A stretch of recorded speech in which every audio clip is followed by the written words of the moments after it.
All right. So let's talk about our properties. What did you say for number one, or A? I mean A. What did you say for that? Symmetric. Symmetric property of equality. That's exactly right. What did you say for B? Multiplicative associative. Associative or multiplication. Perfect. What did you say for C? Commutative or multiplication. Good. D? Additive inverse. Yep. E? Multiplicative inverse. Yep. F? Reflexive. They are exactly the same. So that's the reflexive property of equality. What about G? That's transitive.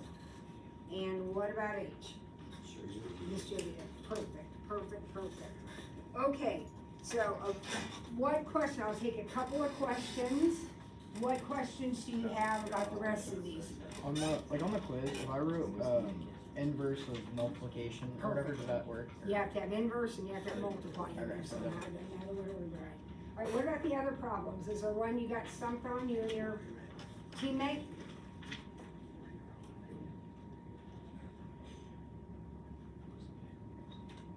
Well, perfect. All right, put those away, and we're going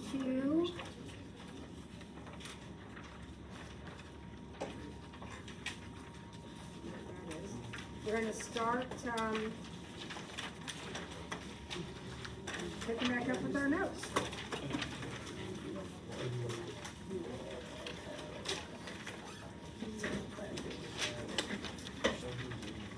I will make myself a note and try to get the answers to this into Canvas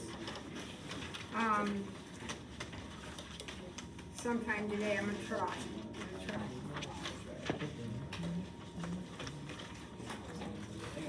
Otherwise, just compare with your neighbor and see if you got the same answers. Tomorrow's quiz will be just that, a quiz, a small quiz. Not gonna take all period, not even gonna take half the period. You got stuff to do.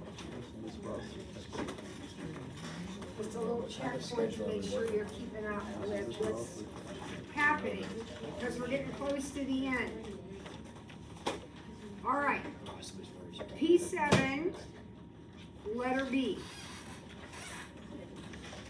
And we are looking at this problem. Hopefully we're going to use a number line to solve it, okay? I know you could solve it other ways, but let's talk about the number line to solve it. Would you agree that it would be a good idea to move that 2 to the other side? Yeah. Now,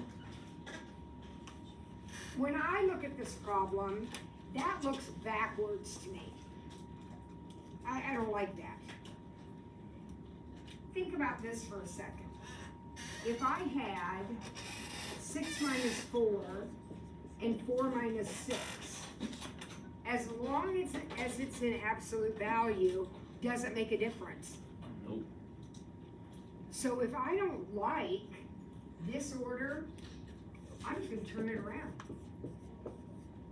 Again, you can't do that in the real world. You can only do that in absolute value land.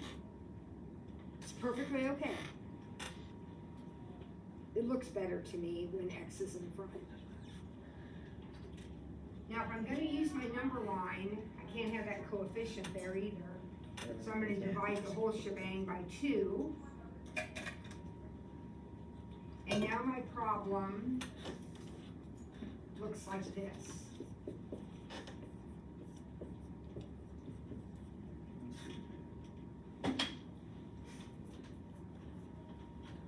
Is everybody with me so far?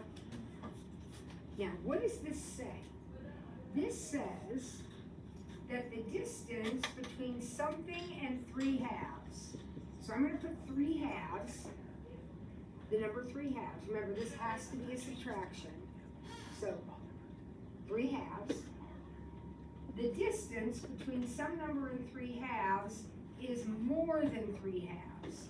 So I'm going to find a point that is 3 halves to the right of 3 halves. Well, what's 3 halves to the right of 3 halves? 3. What's 3 halves to the left of 3 halves? 0. So these are kind of my key points here. These are exactly 3 halves away from 3 halves. I want that distance, though, to actually be more than 3 halves. Here it is exactly 3 halves.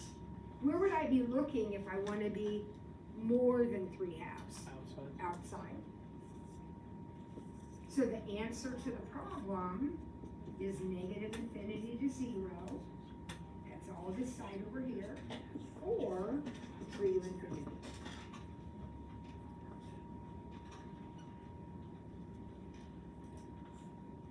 Pretty easy, I hope.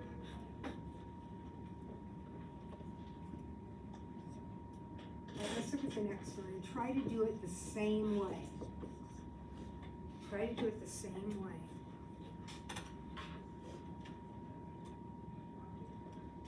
Let's get rid of that 3.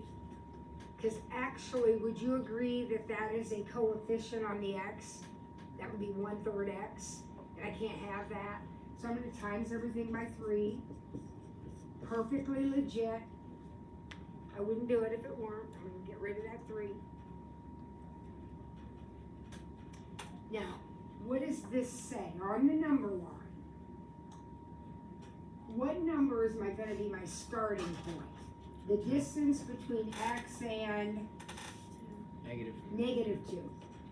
Remember, this has to be a subtraction. It's the opposite of this number. It's always going to be the opposite of that number. And I want that distance to be 9. So I'm going to count 9 this way and 9 this way. So where am I this way? 7. And where am I this way? Okay, so those are my two beginning, and that's where my answer is going to be built on that. Those dots should be colored in. And again, I want my distance to be greater than, so I'm going to be out here. So negative infinity, negative 11, or 7 to infinity.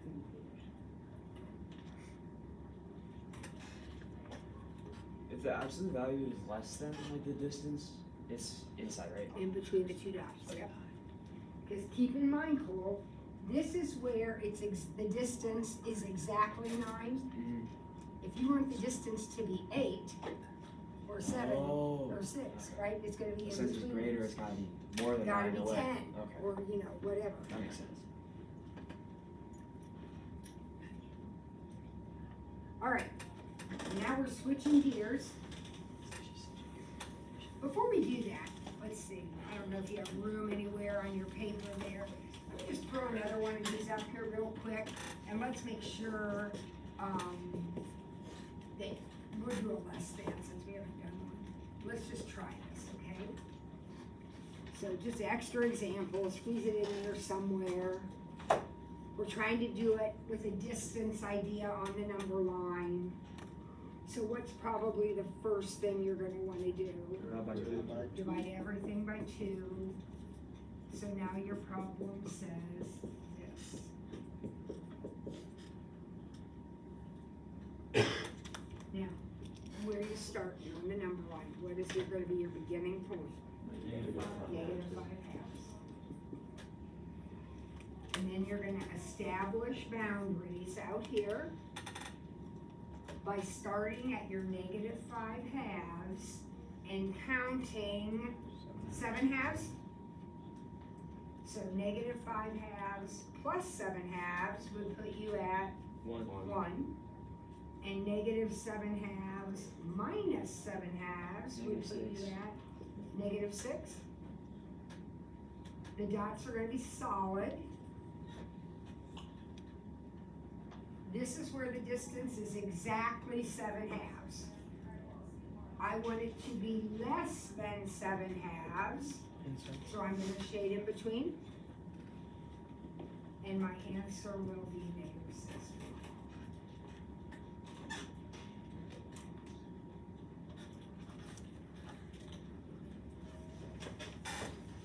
feel better today than it felt yesterday? Yeah. Okay.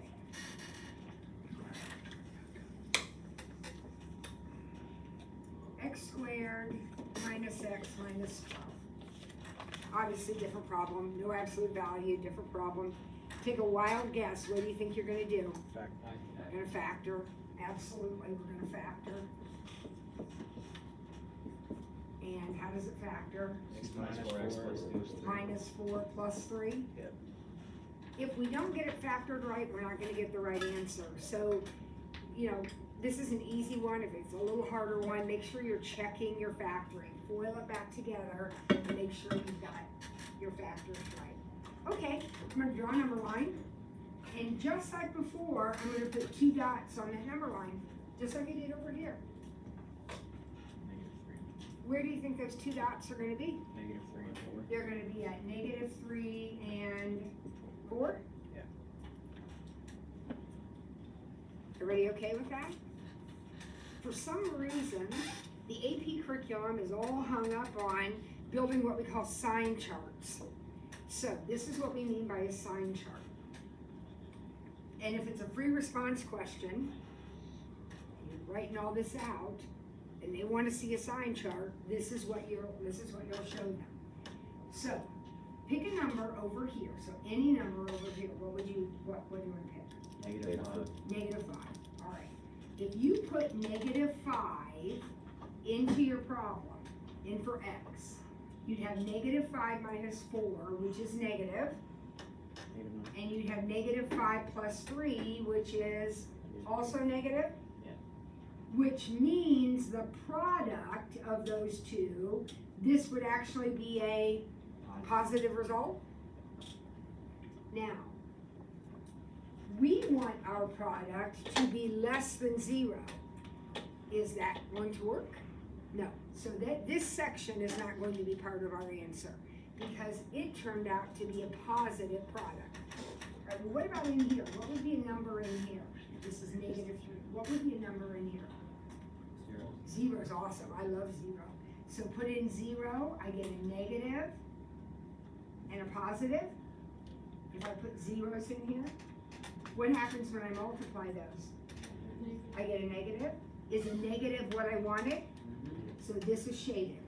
If it gives me what I want, I shade it. All right, 5, 6, 7, some number out here. If I put in a number like 5, I'll have a positive and a positive. Multiplying them gives me a positive. Positive is not what I want, so I don't shade, and therefore my answer, my answer is just the section from negative 3 to 4. Wait, but with the multiplying thing, isn't like negative 1 in that like middle section too? Mm-hmm. Wait, but that's positive 3, right? So, but negative 1 would give me a negative and a positive. Oh, okay. You're finding the value of the factor, and when you multiply them, you want to be negative. In this problem, you want to be negative. Okay? Now, I want you to look at something here. Remember in other problems that we did when we had our 2 dots, if it was a less than, where did we shade? In between. Less than, where is it shaded? In between. So that's always going to be the case. If it's an x squared and there's 2 dots and it's a less than, they're going to be shaded in between just like they are an absolute value. But sometimes the directions are very specific and they want to see why you're shading where you're shading. Okay? All right. Let's try the next one. We'll do the same thing with this one. Would it be okay with you if I subtracted the 20? Yeah.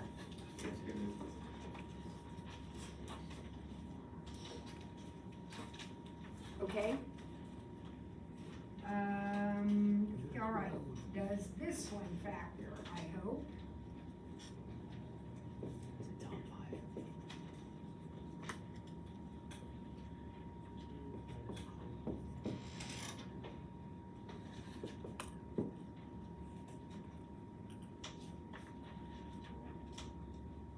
Yeah. Does that look okay? Yep. So here's my handy dandy number line. Here are my two solid dots this time. Where will they be? -4 and 2.5, 5 halves, 2.5. Now, I am 100% positive that since that's a less than, my answer is gonna be right here. But I'm gonna go through the steps, showing the sign chart, just in case that's an expectation of me. So again, pick a number over here, doesn't matter, any number over here, -5. If you put -5 into these parentheses, what happens to them? Not what number are they, but are they positive or negative? That would be negative, and that would be negative. So when I multiply them, I'm going to get a positive, which is not what I want. Right, so then I'll go back and pick 0 again. 0 would give me a negative and a positive. Any number in here is going to give you a negative and a positive. Multiplying them gives me a negative, which is exactly what I want. I'll pick 6. 6 is going to give me 2 positives. So it doesn't work, so my answer is -4 and 5 halves. So when it's a less than, does it always work out like that, where it's 2 negatives, a negative and a positive, and then 2 positives? Sure. Okay. Now, the excitement starts now when we don't have 2 dots anymore. Because when you have more than 2 dots, then the whole less than inside, greater than outside goes away, because now you got 3 dots. So what do we do when we have 3 dots? Bring out an X. Well, first of all, yeah, we gotta factor it, just like we did before. So we'll take out an X, that's our GCF. You probably learned how to factor cubic things last year. We're gonna spend some time with that again. This one's easy though, because it has a GCF. And now, can't I just factor this like I did this one? So what will that be? -6 and 5. -6 plus 5?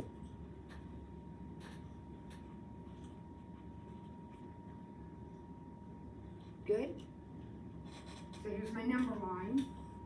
3 dots. Where are they? 0, 6, and -5. Now, I really don't care what order the parentheses are in, that's irrelevant, but the dots on the number line have to be in number line order. This is a number line, so they have to be in that order. Okay, so what do you think I'm gonna do? Plug in the number, so let's go with -6. Think of -6 in here. What happens to the parentheses? Think of this as a parentheses. So negative, negative, negative. And they're all being multiplied, so this one is negative, which is not what I want. Greater than 0 means positive. Okay. Now in here, what do you want to choose in here? -2, -1, doesn't matter, any number in there. If I put in -2 or 1, I'm gonna get a negative, and a positive. And when I multiply those, I get a positive, which is what I want, so that's getting shaded.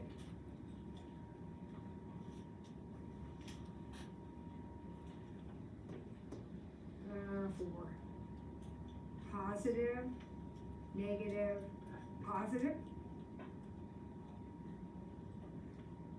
That gives me a negative, which is Not what you want. not what I want. 7, positive, positive, positive. Does that work? Yeah. So my answer is negative 5 to 0, that whole section right there. Or 6 to infinity.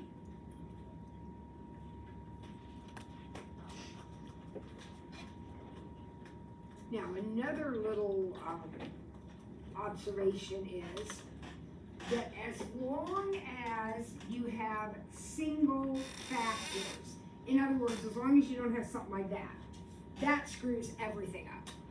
But as long as you have single factors, your shading will always alternate. So in other words, the minute I figured out this section wouldn't be shaded, I automatically knew this one will, won't, will. That's always gonna hold true as long as, like I said, you don't have any powers on those factors. Then you really do have to check everything, because wacky stuff happens. Okay? All right, let's get our calculators out. We're gonna solve a couple on our calculator. These are inequalities. Oh, this is a big day. Come on now. No way. This is 40 gallon.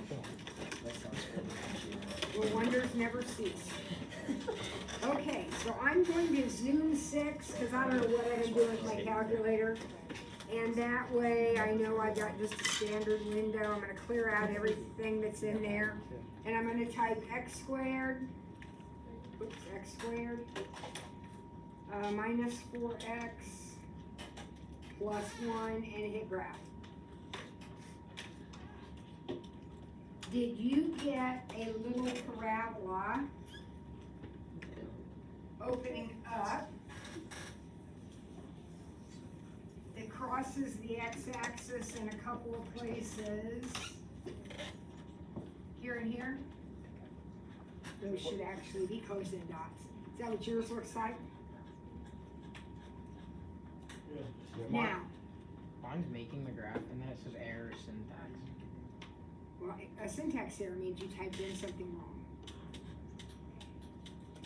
Syntax, that's your grammar, that's how you're talking to. All right, we know how to find these 2 points, right guys? You know how to do that. Second count 0, there we go. The answer to the question isn't those 2 numbers though. The answer is everywhere, every part of the graph that's above these 2 numbers.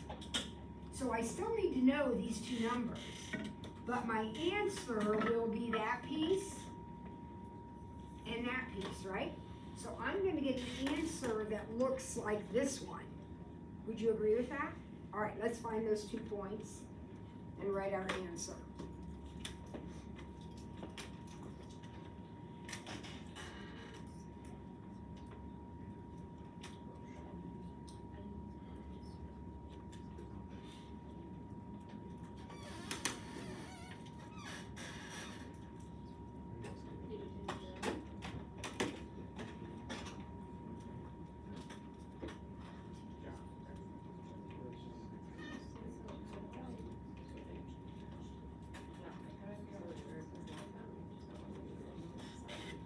Can you find the zeros or why not? You gotta find the zeros.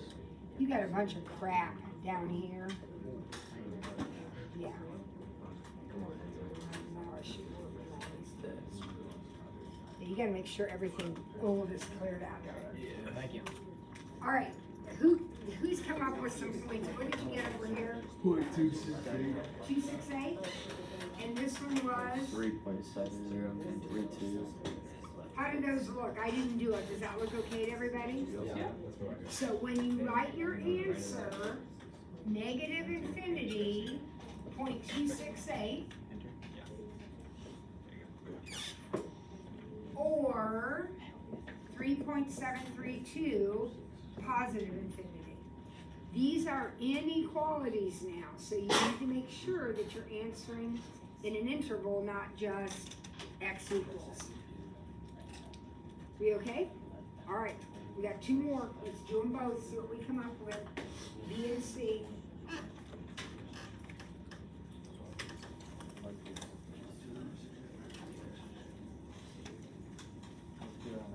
This is B.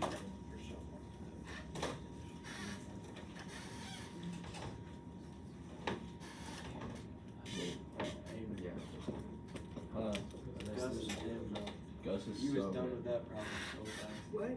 Gus is done already? Yeah. He said Gus is like that. Gus is the man. Huh? Gus is the man. It's not His that. 40s and 70s.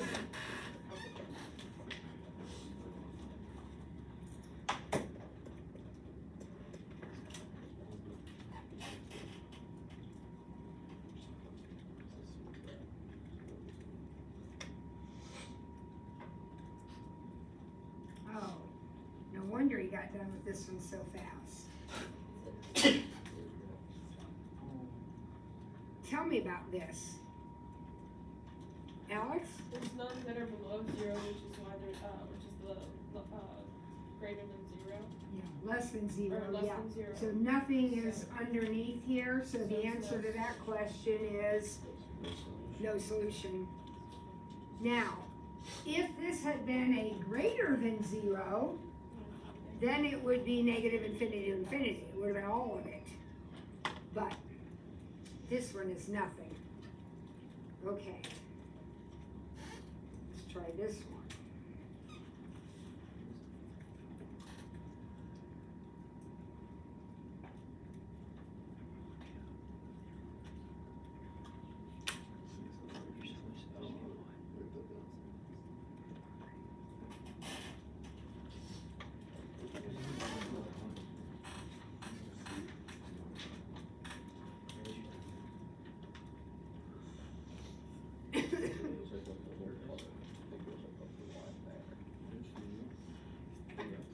What'd you write down?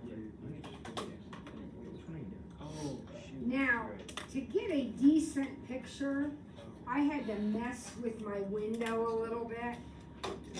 So you can always manually adjust your window. I went with X's from -3 to 3 and Y's from -1 to 1. And then I got a really clear picture here. Again, these are just mine. These are my X's, these are my Y's.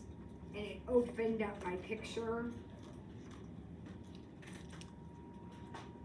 Here are the places where it actually equals 0. Would everyone agree with that? I'm gonna have to figure those out. But ultimately, my answer will be where the curve is above those points. So ultimately, it will be this little bubble and this thing right here. Those will be the two answers to the question. Does that make sense to everyone? All right, so let's find those points.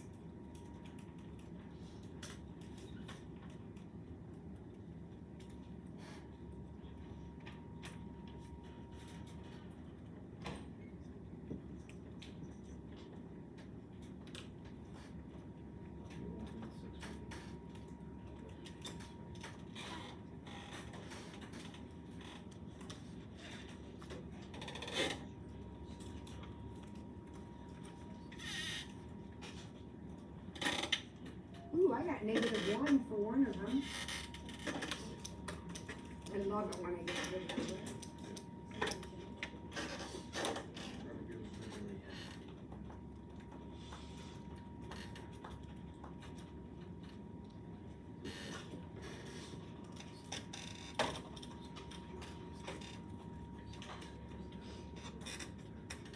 -1.618. -1 and 0.618. Yep. So then my answer, bracket, -1.618, -1, or bracket, 0.618, infinity.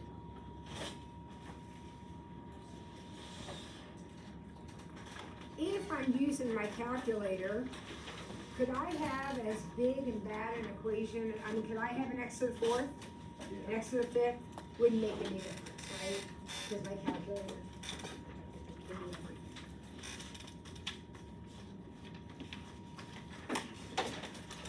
All right, here we go, projectile motion. A little formula to know.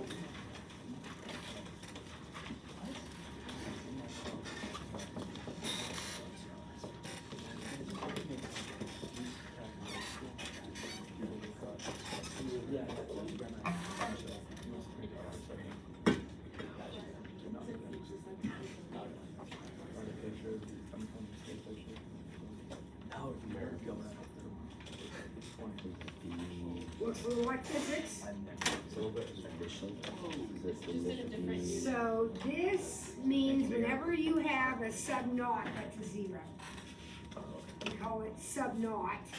That is the initial, that is the beginning. So this number is going to be the initial velocity of the object, okay? We're talking about projectile motion. We're talking about throwing a football, kicking a soccer ball, shooting a rocket up into the air, projectile.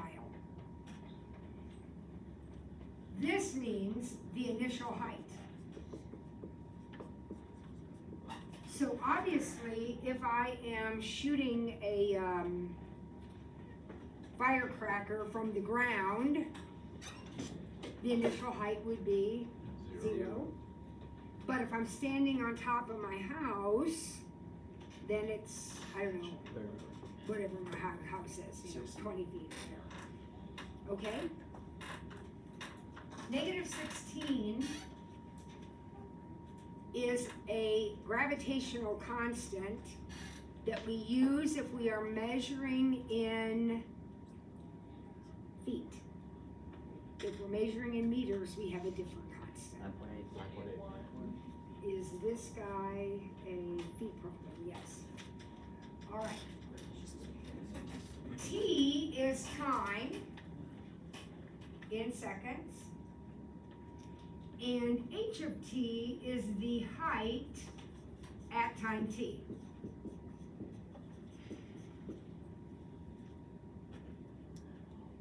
So let's see if we can set up a situation for this.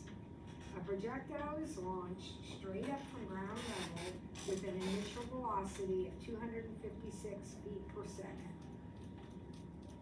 All right, let's just build our formula for this. It's launched from ground level with an initial velocity of 256 feet per second. Would you agree that that is my equation?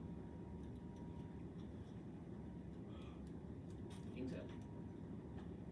There's ground level, that's 0, right? That's my initial velocity, that never changes. And this is the height, which I don't know. This is like y. Are we making the HT 760? I'm not there yet. I wrote the equation. Now, this is the equation that's gonna answer every problem associated with this, or every question associated with this problem. But this is my base equation. Now, A says, when will the projectile's height above ground be at least 768? So Enzo says I should stick a 768 right here. Now I'm gonna hold off on the at least part. Would you agree this is when it is exactly 768 above the ground? All right, without graphing this, how do you think we might proceed in solving this? Move the 768 over. Complete that square. Well, we could, but we'd have to get rid of the -16, right? So let's see what happens if we divide everything by -16. Hopefully it divides nicely.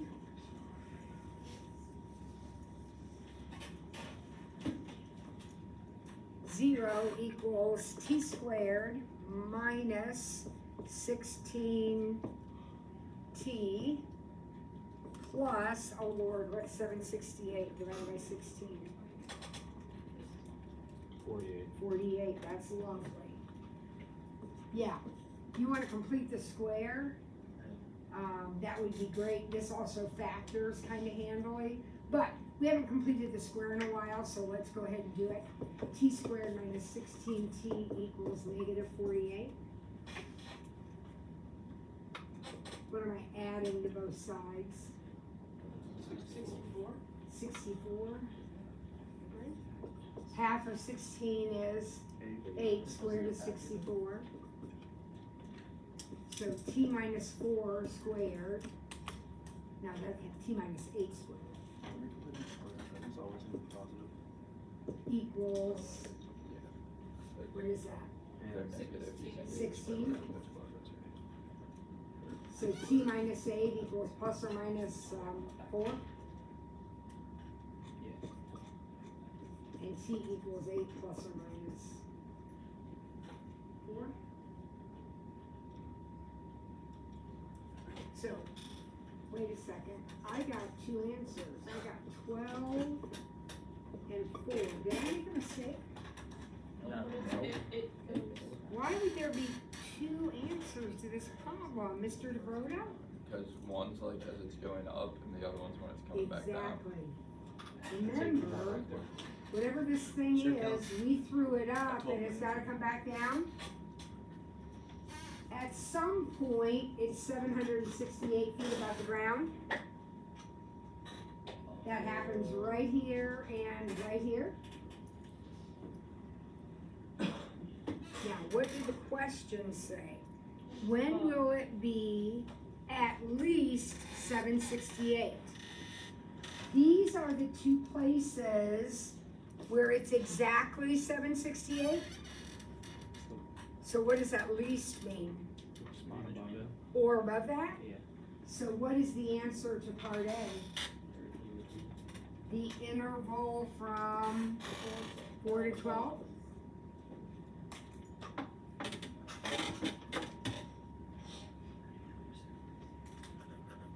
When will the height above ground be less than or equal to 768? That would be this part of the problem. Would you agree with that?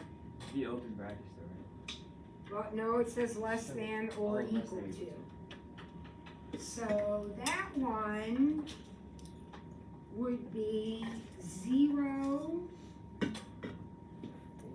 4. Or, and here's a mistake that's made sometimes, 12 to infinity.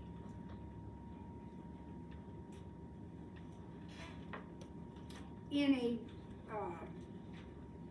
made up, like just algebra problem, that would be the answer, but not in an application problem like this, because why, Enzo? It's gonna hit the ground At some point it's gonna hit the ground. And so time stops here, right? That's where it stops, when it hits the ground. It doesn't go forever. Okay, perfect. Any thought on when that is?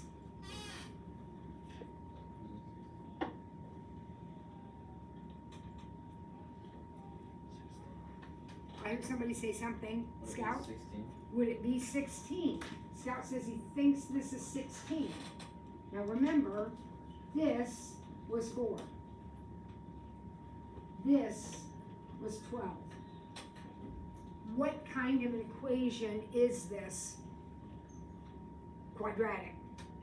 What does a quadratic equation graph as shape-wise? Every quadratic is going to be a parabola. And what do we know about parabolas? They have symmetry, right? They have symmetry. So if it took it, again, this is a model. It isn't perfect, but it's the best we have.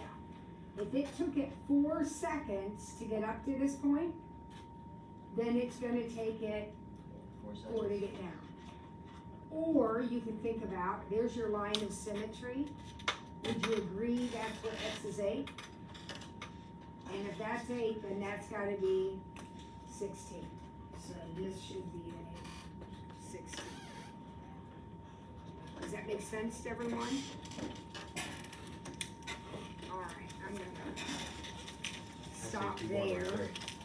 That's AP1 right That's there. a Doesn't matter. And finish this after our quiz tomorrow. Okay, my next number 3, I think. Yes.